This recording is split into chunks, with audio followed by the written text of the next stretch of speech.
My name is Kate Mawson and I'm a Senior Teaching Fellow with the Centre for Teaching Education at WIHEA. I'm currently involved in an assessment project looking at new and effective, innovative, different, or maybe the same assessment methods that we use now, but developing how they can link with constructive alignment of courses just to make sure that our students get the best experience they can. Assessment's about supporting learning, not just measuring learning. For the beginning of the project, we ran a number of student forums. So we invited a range of students to come and talk to us about their experience of assessment. The students ranged from first years to final years. They had occasionally been out on international experience partway through their degree. Sometimes they were with us for the fourth or fifth year without being anywhere else. They spoke confidently, they spoke effectively, and they spoke with real clarity about what it was they needed assessment to do for them. They appreciate the rigour, they are not looking for easier assessments, but they do really understand constructive alignment. They can see how effective assessment fits into their course. They appreciate a well thought out assessment, an assessment that gives them the opportunity to develop, not just academically, but also in ways which will help them in their career.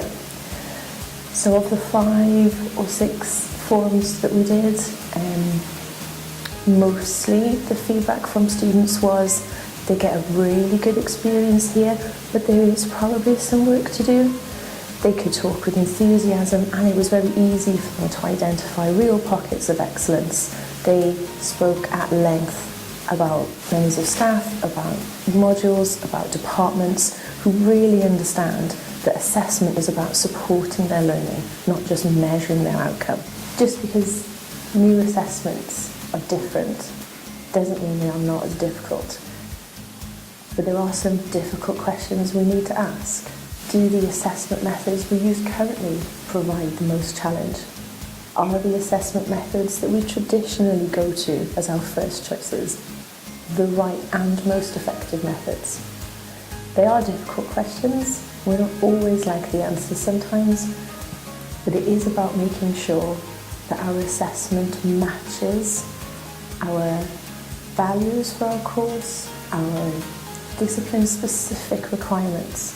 And it may be that the new or the different assessment methods are far better matched to the assessments we currently use.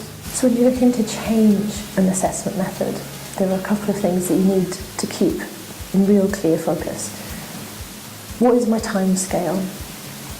Is the time scale of the assessment going to be effective for the students in order to feed forward into their learning? Because if all I'm doing is putting an assessment at the end, I'm just measuring how far they've come without giving them any support. So what I like to think of when you first look at altering the assessment that you choose is, what's my time scale? Can I repeat this at some point during the module, the course? Is there opportunity for students to improve? What kind of assessment you choose has got a lot to do with your values, the things that are important to you on your course. For example, part of the course I currently teach is very much about being reflective and being a reflective practitioner and being able to critically reflect on the choices that you've made. So part of our assessment at the moment is reflective journals and e-portfolios. They create opportunities for our students to effectively look at the progress they've made. They do it regularly. It harnesses technology in order to make it as easy for them as possible. They can do it in real time, and they can do it throughout the course. An essay wouldn't have given them those opportunities. And when you are looking at designing a new assessment, it is about spotting the opportunity for development.